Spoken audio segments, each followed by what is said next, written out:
हाय दोस्तों, स्वागत है आपके अपने चैनल एक्सेलेंट मल्टी क्लासेस में।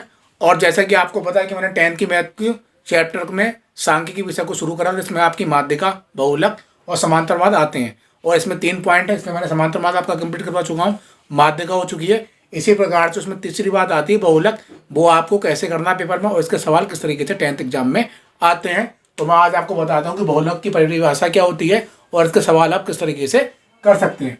सबसे पहला जो आपके एग्जाम में 1 या 2 नंबर जो सवाल आता है वो कैसे आता है, 4 6 4 5 3 4 8 4 9 5 11 का बहुलक ज्ञात करो।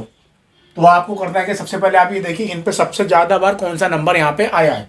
जैसे कि आपको दिखता ही होगा कि 4 4 4 4 4, यानी कि 4 संख्या सबसे ज़्यादा बार आई है। और इसमें एक बात और ध्यान रखना, 11 सबसे बड़ा नंबर है लेकिन सबसे ज़्यादा बार नहीं आया है।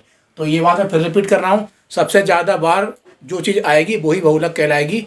ऐसा नहीं है कि यहाँ पर 100 लिख दिया जाएगा कि 100 सबसे बड़ी संख्या है। क्यों, बहुलक का मतलब होता है कि जो संख्या जितनी ज़्यादा बार आए वही आपका बहुलक कहलाएगा। तो यहाँ पे आपका क्या हो गया, बहुलक बराबर 4, ये आपका उत्तर हो गया। इसी प्रकार से जो इसका दूसरा सवाल बनता है आपके एग्जाम में, वो किस तरीके से आ सकता है, 4 6 8 4 3 6 5 4 6 7 8 9 6 का बहुलक ज्ञात करो। इसमें भी आपको वही काम करना है कि सबसे पहले ये देखना है कि कौन सी संख्या कितनी ज़्यादा बार आई है। जैसे कि देखिए मेरे संग 1 2 3, यानी कि 4 आपका कितनी बार आया है, 3 बार।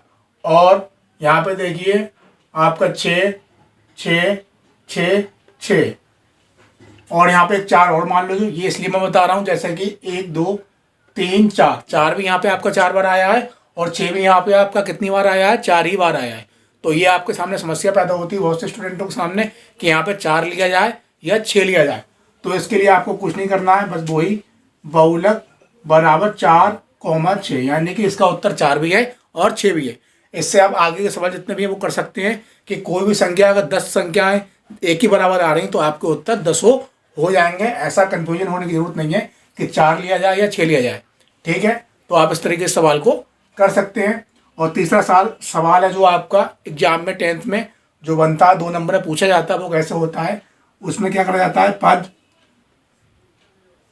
बारंबारता 8 10 6 5 3 9 10 8 7 20 का बहुलक ज्ञात करो।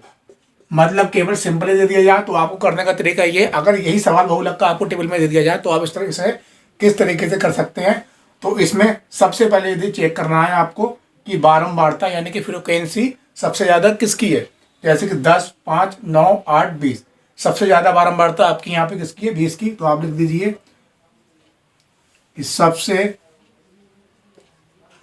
ज़्यादा बारंबारता 20 की है, या सबसे ज़्यादा बार जो संख्या आई है वो आपकी 20 है, 20 की है।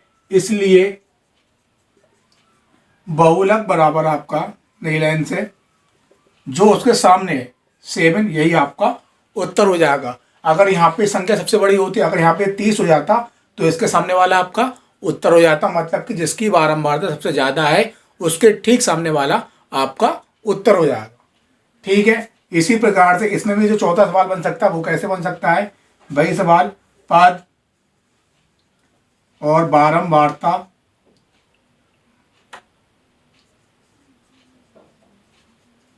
जूतों की संख्या 8 9 6 5 4 3 7 9 2 8 का बहुलक ज्ञात करो। जो काम आपने ऊपर करा सवाल में सेम टू सेम ये भी वैसी सवाल है, बस इसमें भी आपको एक चीज़ ध्यान से देखना है कि सबसे ज़्यादा बारंबारता किसकी है, वो आपको सवाल में दिख रही होगी कि 9 की है। और यहाँ पे भी 9 आ रहा है और यहाँ पे भी 9 आ रहा है।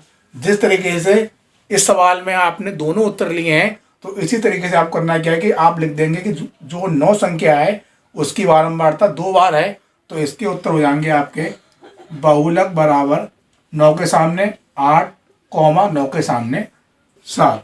ठीक है, आप ये लाइन दोबारा बार बार लिखने की जरूरत नहीं है, आप उन पर लिख दीजिए। क्योंकि 9 संख्या 2 बार आई है और 9 की बारंबारता सबसे ज़्यादा है। 9 यहाँ पे भी है, 9 यहाँ पे। अगर 9 100 जगह भी होता तो इसके उत्तर 100 हो जाते। ठीक है, इस प्रकार से आप जो पेपर में 1 या 2 नंबर के सवाल आते हैं 10th में, और मोस्टली यही सवाल आते हैं इस तरीके से, तो आप इसे जाहिर से तौर पर अगर ये सवाल आप कर रहे हैं, ध्यान दे रहे हैं, तो आप अपने 10th में जो भी सवाल आ रहा है आराम से ईजिली कर सकते हैं। कि बहुलक में होता है क्या, जो सारे नंबर दे रखे हैं, जो संख्या सबसे ज़्यादा बार आएगी वो आपकी बहुलक कहलाएगी। या 4, 4, 5, 5, अगर कहीं भी कोई संख्या ऐसी है जो 3 बार बराबर मात्रा में आ गई है तो वो तीनों आपके उत्तर आ जाएंगे। और वही चीज़ टेबल में आपको करना है कि जिसकी बारंबारता सबसे ज़्यादा होती है उसके सामने वाला पद आपका उत्तर हो जाएगा। और वही अगर उसके 2 बारंबारता एक बराबर है तो उसके 2 ही उत्तर हो जाएंगे। इस तरीके से आपका बहुलक आप इजीली आराम से कर सकते हो। और आज आपके सांख्यिकी चैप्टर पूरा कंप्लीट हो चुका है, जिसमें मैंने आपको समांतर माध्य, माध्यिका और बहुलक करवा दिया है। आप सभी लोग इसकी वीडियो आपकी मैं बना चुका हूँ, आराम से देखिए। और जो भी बात समझ में ना आ पाई हो प्लीज़ कमेंट के माध्यम से मुझे बताएं, जिसमें कि मैं आगे के जो 10th का नेक्स्ट चैप्टर है, ठीक है, जो मैं शुरू करूँ उसमें मैं आपको इसके सवाल कुछ ले लूँ जो आपको ना आ पाए। तो ज़रूर ज़्यादा से ज़्यादा वीडियो देखें और समझने की कोशिश करें कि इसे आप किस तरीके से कर सकते हैं। वीडियो देखने के सभी लोगों को बहुत बहुत धन्यवाद, शुक्रिया, थैंक यू।